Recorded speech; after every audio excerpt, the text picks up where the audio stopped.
Perkenalkan, saya Aulia Sinda Ambarisma dengan NIM 462025-037 dan teman saya Tiara dengan NIM 462025-042. Saya Desrian Indah dengan NIM 462024-065. Pada video kali ini, kami dari kelompok 4 akan menjelaskan tentang anatomi dan fisiologi sistem pencernaan manusia, mulai dari struktur organ, fungsi organ, lalu perjalanan makanan, hingga keterkaitan sistem tubuh lainnya.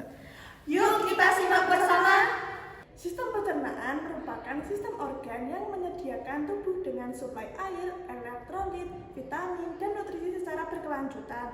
Sistem ini terdiri atas saluran pencernaan yang meliputi dari oral atau rongga mulut, ada faring, esofagus, lalu ada lambung atau gaster, lalu ada usus halus yang terdiri dari 3, duodenum, jejunum, dan ileum, lalu ada usus besar yang terdiri dari cecum, kolon ascendens, kolon transversum, kolon descendens, dan kolon sigmoid. Lalu ada rektum dan anus.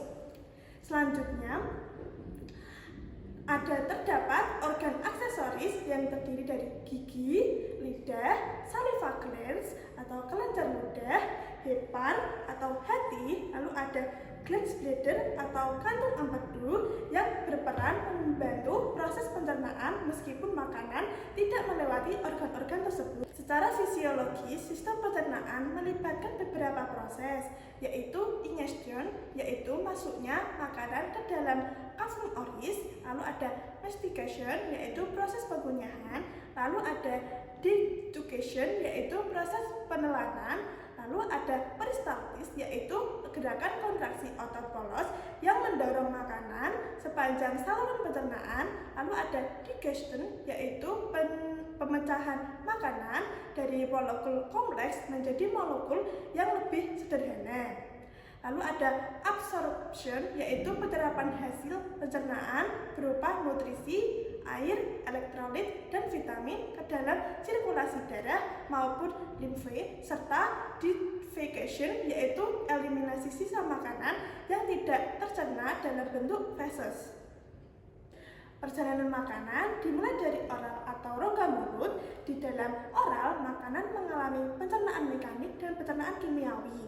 Pencernaan mekanik dilakukan oleh gigi melalui proses mastikasi, yaitu memotong, merobek, menghancurkan, dan menggiling makanan menjadi bagian yang lebih kecil. Sementara itu, lidah berfungsi mencampurkan makanan dengan saliva hingga berbentuk bolus. Kemudian mendorong bolus menuju faring saat proses deglutasi diproduksi oleh 3 pasang glandula salivaria, yaitu glandula parotis, lalu ada glandula submandibularis, lalu yang ketiga ada glandula sublingualis. Saliva mengandung enzim tianin atau amilase yang berfungsi memulai pencernaan karbohidrat, enzim lipase lingual yang membantu pemecahan lemak, serta lisosim yang berperan sebagai antibakteri. Selain itu, saliva juga mengandung musim yang berfungsi sebagai pelumas dan melindungi permukaan rongga mulut. Setelah terbentuk bolus, makanan masuk ke faring. Faring merupakan saluran penghubung antara rongga mulut dan esofagus, serta terdiri dari nasofaring, orofaring, dan laryngofaring. Pada saat proses deglutisi, epiglotis akan menutup jalan nafas, sehingga makanan diarahkan menuju esofagus dan tidak masuk ke dalam saluran pernapasan. Selanjutnya, bolus memasuki esofagus, yaitu saluran berbentuk tabung dengan panjang sekitar 25 cm dan diameter sekitar 2,5 cm. Esofagus tidak menghasilkan enzim pencernaan, tetapi menghasilkan mukus sebagai pelumas. Makanan didorong menuju lambung melalui gerakan peristaltik, yaitu kontraksi ritmis otot polos yang menggerakkan bolus ke arah lambung. Organ berikutnya adalah gaster atau lambung yang terletak di bagian kiri atas rongga abdomen. Tepat di bawah diafragma, lambung terdiri atas 4 bagian. Yang pertama itu kardia, fundus, corpus, dan pylorus. Fungsi utama lambung adalah menyimpan makanan, sementara mencampurkan makanan dengan getah lambung, hingga membantu kimus atau kime, serta mengatur pengosongan makanan ke duodenum. Setelah keluar dari lambung, kimus masuk ke usus halus yang terdiri atas duodenum, jejunum, dan ileum. Duodenum merupakan bagian pertama dan terpendek. Jejunum merupakan tempat utama penyerapan nutrisi, sedangkan ileum berfungsi melanjutkan penyerapan nutrisi sebelum sisa makanan diteruskan ke usus besar. Total panjang usus halus mencapai sekitar 6-7 meter. Usus halus memiliki villi circularis, villi dan mikrovili yang berfungsi memperluas permukaan sehingga proses absorpsi menjadi lebih optimal. Di usus halus terjadi proses akhir pencernaan makanan, yaitu karbohidrat diubah menjadi monosakarida, protein menjadi asam amino, dan lemak menjadi asam lemak, serta gliserol. Seluruh hasil proses pencernaan kemudian diserap melalui kapiler darah dan pembuluh limfe untuk diedarkan ke seluruh tubuh. Proses pencernaan di usus halus dibantu oleh pankreas.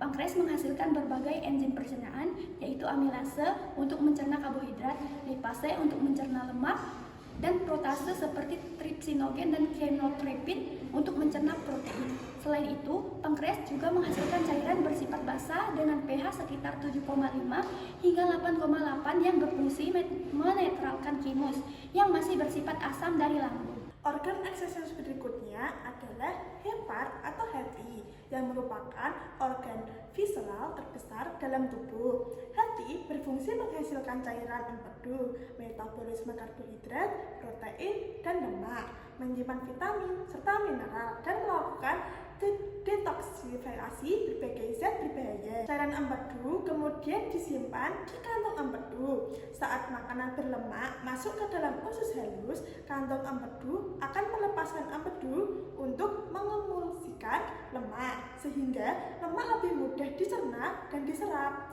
Empedu juga membantu penyerapan vitamin yang larut dan di dalam lemak, yaitu vitamin A, D, E, dan K.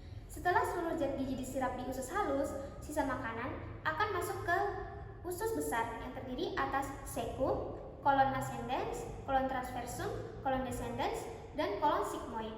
Berbeda dengan usus halus, usus besar tidak memiliki villi maupun mikrovili. Fungsi utama usus besar adalah menyerap kembali air dan elektrolit, mengubah thymus menjadi massa yang lebih padat, menghasilkan mukus sebagai pelumas, serta menjadi tempat hidup bakteri normal dan yang membantu menghasilkan vitamin seperti vitamin K, riboflavin, dan tiamin. Aktivitas bakteri juga menghasilkan gas yang dikeluarkan sebagai flatus. Feses kemudian dikeluarkan melalui anus. Anus memiliki dua sphincter, yaitu sphincter ani internal yang bekerja secara involuntar atau tidak disadari, dan sphincter anti eksternal yang bekerja secara voluntar atau dapat dikendalikan secara sadar. Kedua sphincter tersebut berperan dalam mengatur proses pengeluaran feses.